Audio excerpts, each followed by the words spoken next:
नमस्कार, सत श्री अकाल, आदाब, जय हिंद मित्रों। आप सभी का स्वागत है हमारे इस YouTube चैनल पे। हमने अपने इस सीरीज़ में आपको बताया था कि काफ़ी सारे टॉपिकों के बारे में हम लोग यहाँ चर्चा करने वाले हैं, जिसमें हमने अलग अलग टॉपिक के बारे में चर्चा किया। कुछ हमने इतिहास के टॉपिक के बारे में बात किया था।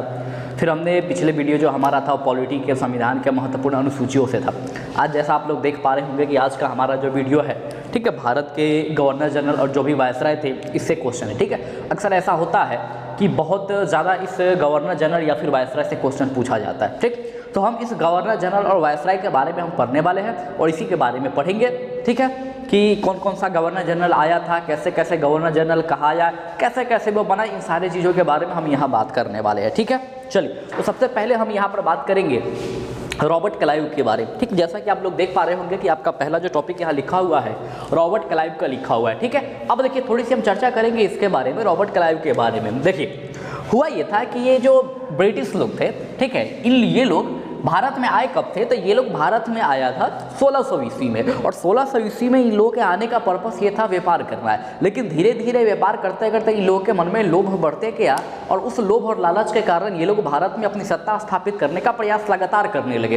इसमें देखा क्या गया कि 1757 में, ठीक है, 1757 में एक युद्ध होता है, प्लासी का युद्ध। ठीक है, 1757 में एक युद्ध होता है, प्लासी का युद्ध। ये प्लासी का युद्ध जो है किसके किसके बीच होता है, तो ये होता है क्लाइव के बीच में और साथ ही साथ जो बंगाल का नवाब होता है सिराजुद्दौला। ठीक है, सिराजुद्दौला। ठीक, तो बंगाल के नवाब सिराजुद्दौला और रॉबर्ट क्लाइव के बीच में एक युद्ध होता है। कौन सा? प्लासी का युद्ध। और इस प्लासी के युद्ध में यहाँ पर सिराजुद्दौला हार जाता है। कुछ लोगों के विश्वासघात के कारण ये बंदा हार जाता है और हारने के बाद बंगाल पे अधिकार हो जाता है अंग्रेजों का। ठीक है, तो यहीं से क्या होता है कि जैसे ही बंगाल पे अधिकार होता है तो बंगाल पे अधिकार के बाद ये लोग अपना गवर्नर जनरल यहाँ से बनाना शुरू कर देते हैं। ठीक है, तो यहाँ से पहला पद आता है, ठीक है, गवर्नर का। ठीक, तो रॉबर्ट क्लाइव के बारे में आपको ये याद रखना है कि रॉबर्ट क्लाइव जो था बंगाल का प्रथम गवर्नर था ये। ठीक है, क्या था? तो ये था बंगाल का प्रथम गवर्नर। ठीक है, ध्यान देने वाली बात यह है कि आपसे क्वेश्चन पूछा जाएगा कि बंगाल का प्रथम गवर्नर कौन है और बंगाल का प्रथम गवर्नर जनरल कौन है। ठीक है, ये दो अलग अलग क्वेश्चन हो जाएंगे, क्योंकि पहले जो पद आया था वो सिर्फ गवर्नर का आया था, लेकिन बाद में इसमें संशोधन करके इसको गवर्नर जनरल कर दिया गया। तो अगर आपसे पूछे कि बंगाल का प्रथम गवर्नर कौन है, तो भैया आपको याद रखना है कौन, तो Robert Clive. Robert Clive Bengal का प्रथम गवर्नर था। ठीक है, चलिए, रॉबर्ट क्लाइव ने क्या किया था, तो सबसे पहला तो प्लासी का युद्ध लड़ा था।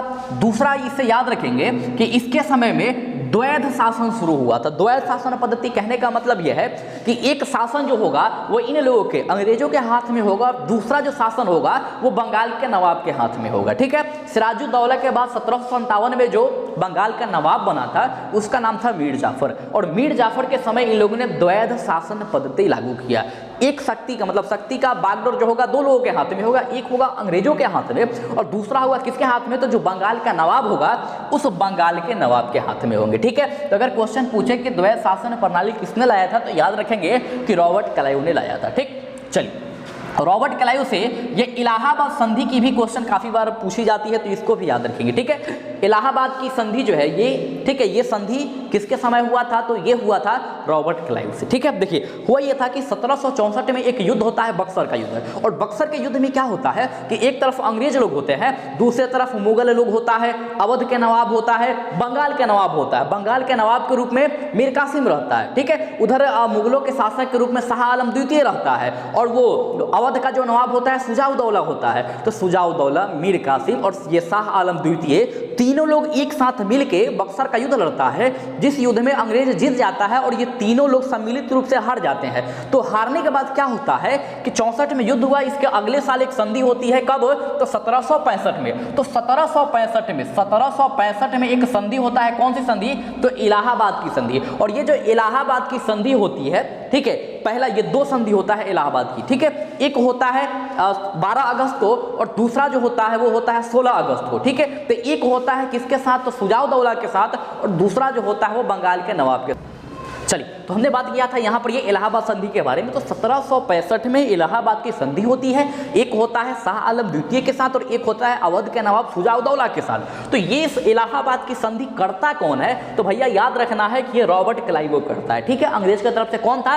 तो रॉबर्ट क्लाइव था, ठीक है। चलिए, उसके बाद आइए, ये बंगाल का प्रथम गवर्नर जनरल कौन था? तो रॉबर्ट क्लाइव था, हमने चर्चा कर ली इसके बारे में। तो रॉबर्ट क्लाइव से अगर क्वेश्चन आता है तो ये 2-4 क्वेश्चन यहाँ से बन सकते हैं और आसानी से आपको ये क्वेश्चन बन जाएगा। और ये फिक्स लेके, मतलब ये दिमाग में आप बैठा के चलेंगे कि भैया अगर आप किसी भी चीज़ का एग्जाम देने जा रहे हो, अगर सिलेबस में इतिहास है तो एक क्वेश्चन फिक्स है यहाँ से। तो अपने दिमाग में इसको लेके चलना है कि ये क्वेश्चन आपको यहाँ से मिलेंगे ही मिलेंगे, ठीक है। तो ये 4-5 पॉइंट आप याद कर लेंगे, उम्मीद है कि यहाँ से क्वेश्चन पूछेगा तो आपसे बन जाएगा। चलिए, उसके बाद आइए, दूसरा हमने यहाँ पर दूसरा जो गवर्नर आया था वो दूसरा गवर्नर कौन था? तो ये वारेन हेस्टिंग्स था, ठीक है। अब देखिए यहाँ जो भी गवर्नर आ रहा है अभी तक, ये सारे के सारे बंगाल के गवर्नर है। ये सब जो है ये किसके गवर्नर है? तो बंगाल के गवर्नर है, ठीक है।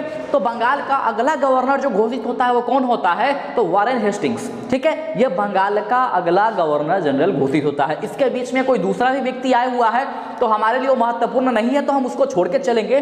जो चीज़ हमारे लिए महत्वपूर्ण है, जहाँ से एग्जाम में क्वेश्चन आते हैं, हम उस चीज़ को यहाँ कैच करने का प्रयास करेंगे, ठीक है। अब वारेन हेस्टिंग्स से आपसे क्या क्या क्वेश्चन पूछा जाएगा? तो सबसे पहले आप नीचे देख सकते हैं, एक मोस्ट इंपोर्टेंट क्वेश्चन है ये कि एशियाटिक सोसाइटी ऑफ बंगाल की स्थापना किसने किया था? तो ये किया था हेस्टिंग्स ने, ठीक है। एशियाटिक सोसाइटी ऑफ बंगाल की स्थापना किसने किया था? हेस्टिंग्स ने किया था, ठीक है। अब आइए, अब हुआ क्या था कि इसी के समय, हेस्टिंग्स के समय 1773 में, हेस्टिंग्स के समय 1773 में रेगुलेटिंग एक्ट आता है। और इस रेगुलेटिंग एक्ट के तहत क्या किया जाता है कि बंगाल का ये जो गवर्नर पद था, अब इस पद का नाम बदलकर बंगाल का गवर्नर जनरल कर देता है, ठीक है। गवर्नर जनरल कर देता है बंगाल का, ठीक है। तो अगर क्वेश्चन आए कि बंगाल का पद, ठीक है, तो मतलब बंगाल का गवर्नर का जो पद है वो बंगाल का गवर्नर जनरल कब कर दिया गया था, किस अधिनियम के तहत? तो आपको याद रखना है 1773 का जो रेगुलेटिंग एक्ट था, रेगुलेटिंग अधिनियम, उस अधिनियम के तहत इसको हेस्टिंग्स को क्या कर दिया गया? तो इसे बंगाल का प्रथम गवर्नर जनरल बनाया गया। अब यहां से 2 क्वेश्चन बनेंगे, ठीक है। एक क्वेश्चन आप ये याद रख सकते हैं, अगर आपसे पूछे कि बंगाल का अंतिम गवर्नर कौन, ठीक है। देखिए, बंगाल का अंतिम गवर्नर, गवर्नर शब्द पे जोड़ देना है, बंगाल का अंतिम गवर्नर कौन? तो भैया ये हो जाएगा कौन? तो हेस्टिंग्स। बंगाल का प्रथम गवर्नर जनरल कौन? तो बंगाल का प्रथम गवर्नर जनरल कौन हो जाएगा?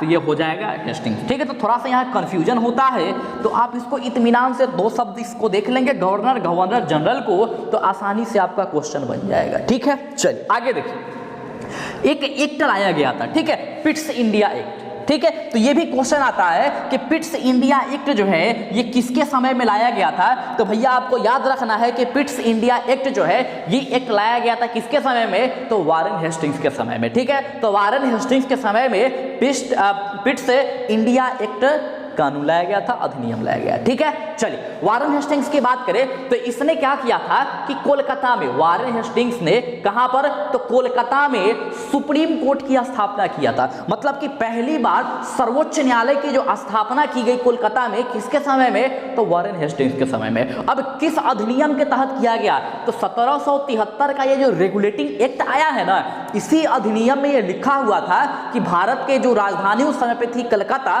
उस कलकत्ता में क्या किया जाएगा?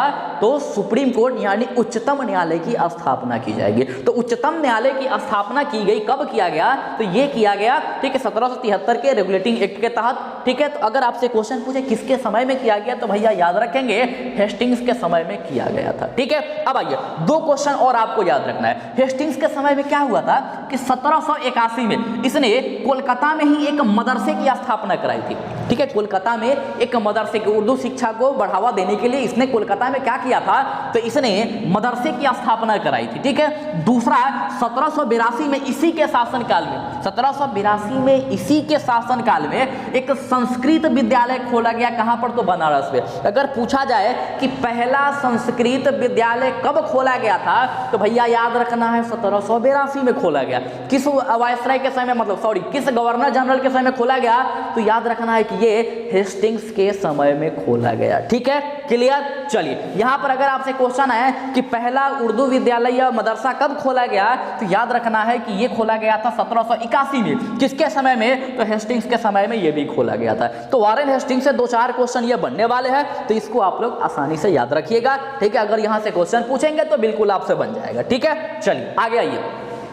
अगला हमने लिया है कर्नवालिस को, ठीक है। कर्नवालिस का जो शासनकाल रहा था 1786 से लेके 93 तक, 1786 से लेके 1793 का जो समय रहा था वो किसका रहा था? तो कर्नवालिस का, ठीक है। अब देखिए कर्नवालिस जो है अपने समय में कुछ नई नई पद्धति लाता है, ठीक है। ये क्या प्रणाली लाया? देखिए पहला इसने लाया था पुलिस विभाग, ठीक है। मतलब पहली बार पुलिस विभाग को जो है यहाँ पे जनरेट किसने किया था? तो वो किया था कर्नवालिस ने। पहली बार प्रशासन को यहाँ किसने लाया? तो लाया कर्नवालिस ने। पहली बार सिविल सेवा का स्थापना किसने किया? तो कर्नवालिस ने, ठीक। अब भैया बात यहाँ यह है कि क्या इससे पहले हमारे भारत में कभी कोई प्रशासन नहीं रहा था?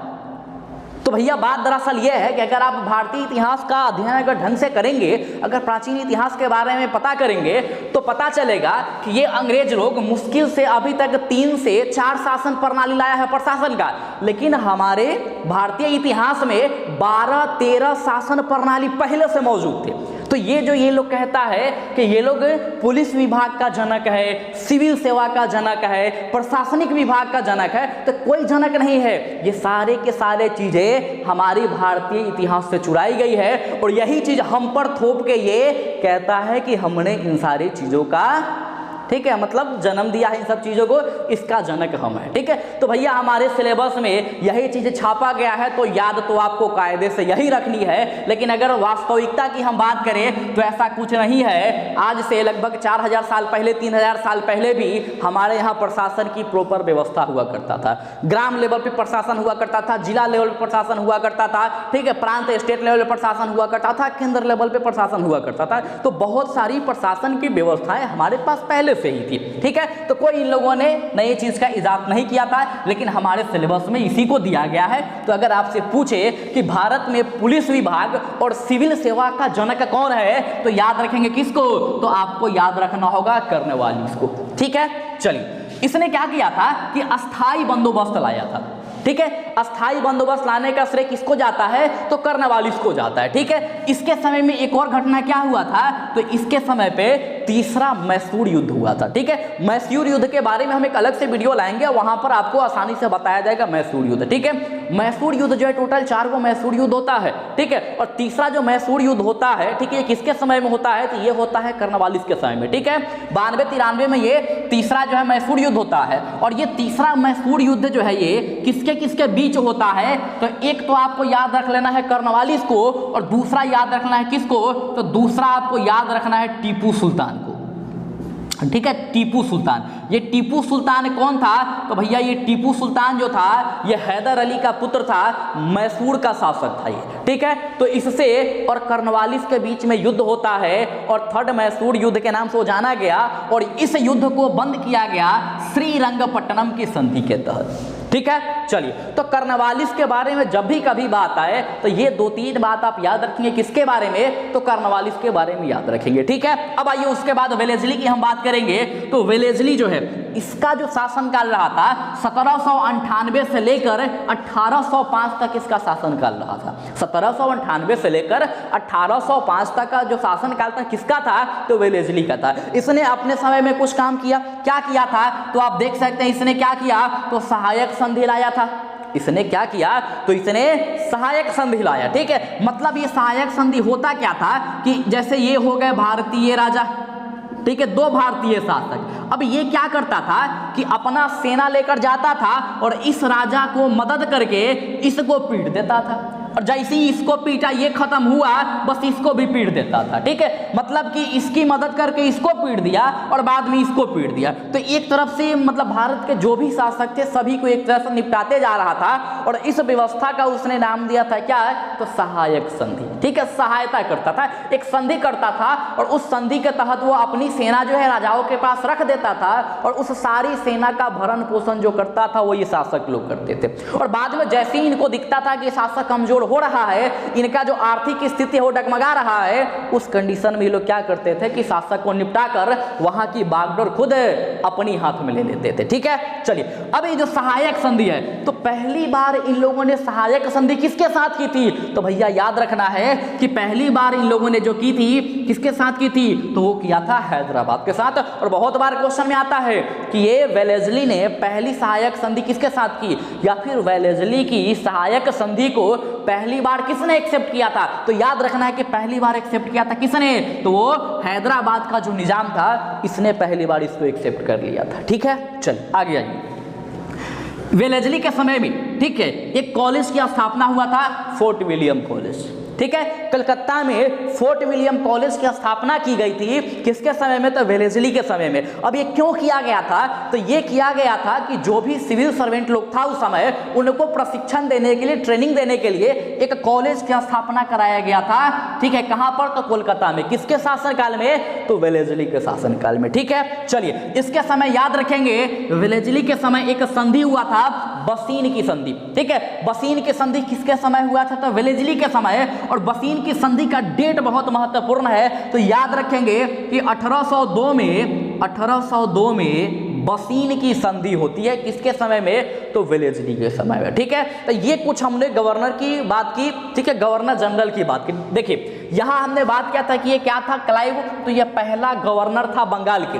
ये क्या था? तो बंगाल का अंतिम गवर्नर और पहला गवर्नर जनरल। इसने द्वैध पद्धति लागू किया था, द्वैध शासन लागू किया था, और ये जो है ये द्वैध शासन को समाप्त किया था। ठीक है, तो लागू करने वाला, समाप्त करने वाला दो अलग अलग व्यक्ति है, दोनों का नाम आपको याद रखने हैं। ठीक है, उसके बाद यहां हमने कर्नवालिस की बात कर ली। कर्नवालिस आया था तो अस्थायी बंदोबस्त लाया, पुलिस विभाग, सिविल सेवा जो है, प्रशासन व्यवस्था, इसको बेहतर करने का प्रयास किया। ठीक है, उसके बाद ये वेलेस्ली के समय सहायक संधि लाया गया। ठीक है, तो ये कुछ पॉइंट है जो यहां से हो गया। अब इसके बाद आइए कुछ और गवर्नर को हम लोग आगे बात करते हैं।